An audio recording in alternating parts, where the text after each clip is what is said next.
ओम शांति। आज बाबा की 22 तारीख की वाणी है।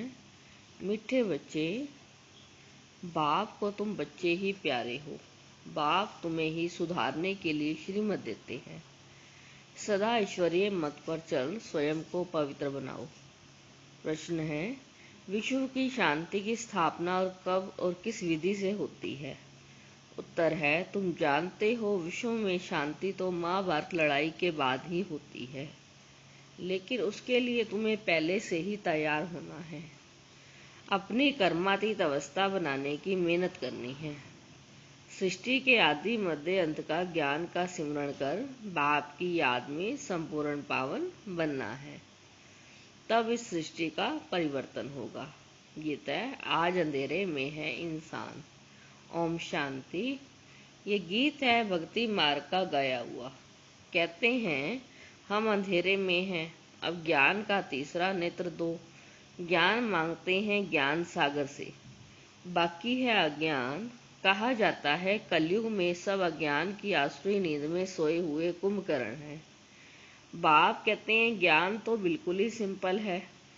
भक्ति मार्ग में कितने वेद शास्त्र आदि पढ़ते हैं, हठ योग आदि करते हैं, गुरु करते हैं। अब इन सब को छोड़ना पड़ता है, क्योंकि वो कभी राजयोग सिखा न सके। बाप ही तो राजाई देंगे, मनुष्य मनुष्य को दे न सके। परंतु उसके लिए सन्यासी कहते हैं कागविष्ठा समान सुख है, क्योंकि खुद घर बार छोड़ भागते हैं। ये ज्ञान सिवाय ज्ञान सागर बाप के कोई और दे न सके। यह राजयोग भगवान ही सिखाते हैं। मनुष्य मनुष्य को पावन बना न सके। पतित पावन एक ही बाप है। मनुष्य भक्ति मार्ग में कितने फंसे हुए हैं। जन्म जन्मांतर से भक्ति करते आए हैं, स्नान करने जाते हैं। ऐसे भी नहीं सिर्फ गंगा में स्नान करते हैं।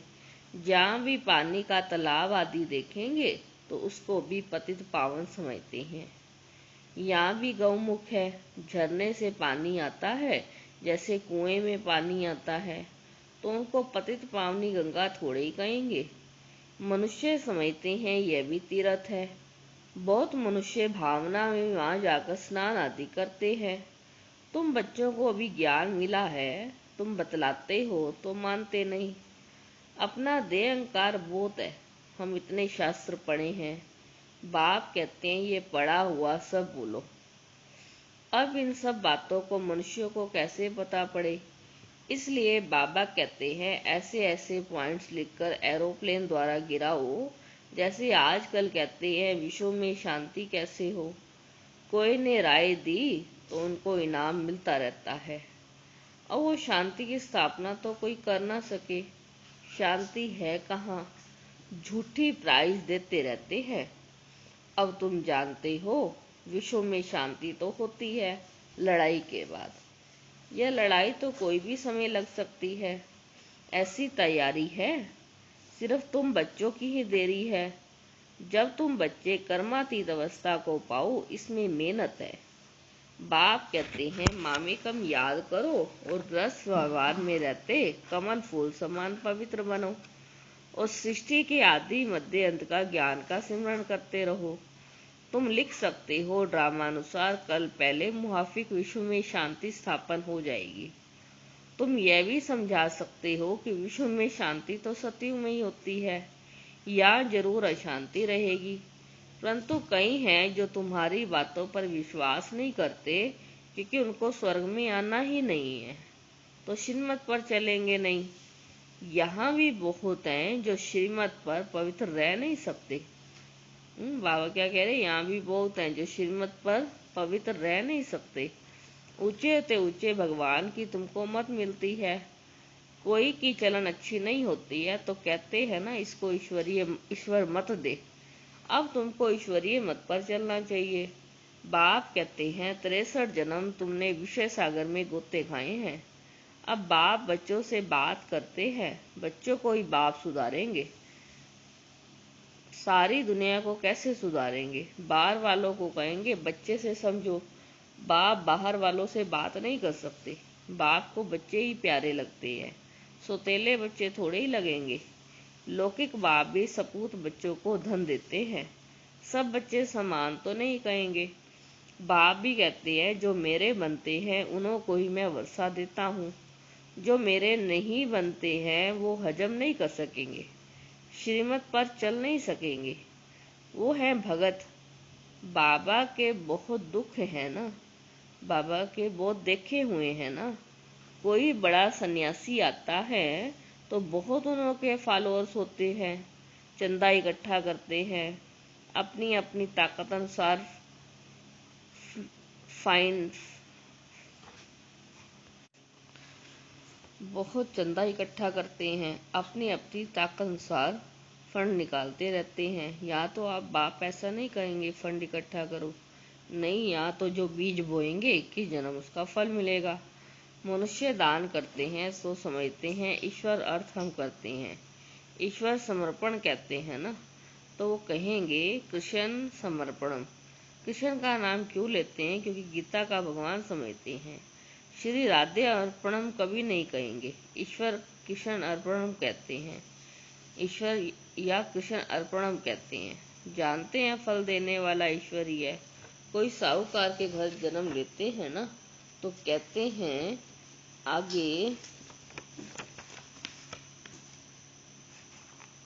आगे जन्म में बहुत दान पुण्य करते हैं, ये बड़ा राजा भी बन सकता है, परंतु आजकल काग विष्ठा समान सुख हुआ है। बाप कहते हैं राजाओं को भी सन्यासी लोग सन्यास कराते हैं, तो उनको कहते हैं स्त्री तो सर्पणी है, लेकिन द्रौपदी ने तो पुकारा है ना, दुशासन मुझे नगन करते हैं, अब भी अबलाएं कितना पुकारती है, हमारी लाज रखो। बाबा ही हमको बहुत मारते हैं, कहते हैं विष दो नहीं तो खून करता हूँ, बाबा इन बंधनों से छुड़ाओ। बाबा कहते हैं बंधन तो खलास होने ही है, फिर 21 जन्म कभी नगन नहीं होंगे, वहाँ विकार होता ही नहीं। इस मृत्यु लोक में ये अंतिम जन्म है, ये विशेष वर्ल्ड है। दूसरी बात बाप समझाते हैं इस समय मनुष्य कितने बेसमझ बन गए हैं। जब कोई मरता है तो कहते हैं स्वर्ग पधारा, लेकिन स्वर्ग है कहाँ, यह तो नरक है। स्वर्गवासी हुआ तो जरूर नरक में था, परंतु किसी को सीधा कहो तुम नरकवासी हो तो क्रोध में आकर बिगड़ पड़ेंगे। ऐसे ऐसे तुमको लिखना चाहिए, फलाना स्वर्गवासी हुआ तो इसका मतलब तुम नरकवासी हो। हम तुमको ऐसे युक्ति बताते हैं जो तुम सच सच स्वर्ग में जाओ। ये पुरानी दुनिया अब खत्म होनी है। अखबार में निकालो कि इस लड़ाई के बाद विश्व की शांति तो होनी है। 5000 वर्ष पहले मुहाफिक या एक ही आदि सनातन देवी देवता था। वो लोग फिर कहते थे कंस जरासंधी आदि असुर थे, त्रेता में रावण था, अब उनसे माथा कौन मारे। ज्ञान और भक्ति में रात दिन का फर्क है। इतनी सहज बात भी कोई मुश्किल किसी की बुद्धि में बैठती है, तो ऐसे ऐसे स्लोगन बनाने चाहिए। इस लड़ाई के बाद विश्व में शांति होनी ड्रामानुसार। कल्प कल्प विश्व में शांति होती है, फिर कलयुग अंत में अशांति होती है, सतयुग में शांति होती है, यह भी तुम लिख सकते हो। गीता में भूल करने से भारत का ये हाल हो गया है। पूरे 84 जन्म लेने वाले कृष्ण का नाम डाल दिया है, श्री नारायण का भी नहीं डाला है। उनके फिर 84 जन्मों में से कुछ दिन कम कहेंगे ना। कृष्ण ने पूरे 84 जन्म होते हैं। शिव बाबा आते हैं बच्चों को हीरे जैसा बनाने के लिए, तो डिब्बी भी ऐसी सोने की होनी चाहिए ना, जिसमें बाप प्रवेश करे। अब यह सोने का कैसे बने? फट से उनको साक्षात्कार कराया, तुम तो विशु का मालिक बनते हो, अब मामे कम याद करो, पवित्र बनो। झट पवित्र होने लग पड़ेंगे। पवित्र बनने बिगड़ तो ज्ञान की धारणा हो न सके। शेरनी के दूध के लिए सोने का बर्तन चाहिए। ये ज्ञान है परम पिता परमात्मा का, इसको धारण करने के लिए भी सोने का बर्तन चाहिए, पवित्र चाहिए। पवित्रता की प्रतिज्ञा करके फिर गिर पड़ते हैं। योग की यात्रा ही खत्म हो जाती है, ज्ञान भी खत्म हो जाता है। किसी को कह ना सके भगवानु आज का माँ शत्रु है, उनका तीर लगेगा नहीं, वो फिर कुक्कड़ ज्ञानी है ना, प्रैक्टिकल नहीं है। तो बाबा कहते कुक्कड़ ज्ञानी है। कोई भी विकार ना हो, रोज पोता मेल रखो। जैसे बाप सर्वशक्तिमान है, वैसी माया भी सर्वशक्तिमान है। आधा कल्प रावण का राज्य चलता है, इस पर जीत बाप बिगर कोई पहना ना सके। ड्रामानुसार रावण राज्य भी होना ही है। भारत की हार और जीत पर ड्रामा बना हुआ है। बाप तुम बच्चों को समझाते हैं, मुख्य है पवित्र होने की बात। बाप कहते हैं मैं आता ही पतितों को पावन बनाने हूँ। बाकी शास्त्रों में पांडव और कौरव की लड़ाई, जुआ आदि बैठ दिखाई हैं। ऐसी बातें हो कैसे सकती हैं? राजयोग की पढ़ाई ऐसी होती है क्या? युद्ध के मैदान में गीता पाठशाला होती है। कहाँ जन्म मरण रहित शिव बाबा का पूरे जन्म लेने वाला कृष्ण, उनके ही अंतिम जन्म में बाप आकर प्रवेश करते हैं। कितना क्लियर है। गृहस्थ व्यवहार में रहते पवित्र भी बनना है। सन्यासी तो कहते हैं दोनों इकट्ठे रह पवित्र रह नहीं सकते। कहीं तुमको तो कोई प्राप्ति नहीं तो कैसे रहेंगे? यहाँ तो विष्णु की बादशाही मिलती है। बाप कहते हैं मेरे खातिर कुल की लाज रखो। शिव बाबा कहते हैं इनकी दाढ़ी की लाज रखो। ये एक जन्म अंतिम जन्म पवित्र रहेंगे तो स्वर्ग के मालिक बन जाएंगे। अपने लिए मेहनत करते हैं, दूसरा कोई स्वर्ग में आ नहीं सकता। यह तुम्हारी राजधानी स्थापन हो रही है, इसमें सब चाहिए ना। वहाँ तो वजीर होते ही नहीं, राजाओं की राय की दरकार ही नहीं। पतित राजाओं को भी एक वजीर होता है। यहाँ तो देखो कितने मिनिस्टर हैं, आपस में लड़ते रहते हैं। बाप सभी झंझटों से छुड़ा देते हैं। 3000 वर्ष फिर कोई लड़ाई नहीं होगी, जेल आदि नहीं होगी, कोर्ट आदि नहीं होगी। वहाँ तो सुख ही सुख होगा। इसलिए पुरुषार्थ करना है। मौत सिर पर खड़ा है, याद की यात्रा से विक्रमाजीत बनना है। तुम हो मैसेंजर सोना, तो सबको बाप का मैसेज देना है कि मन मना भव। अच्छा मीठे मीठे सिक्के लदे बच्चों प्रति माता पिता बाप दादा का याद प्यार और गुड मॉर्निंग।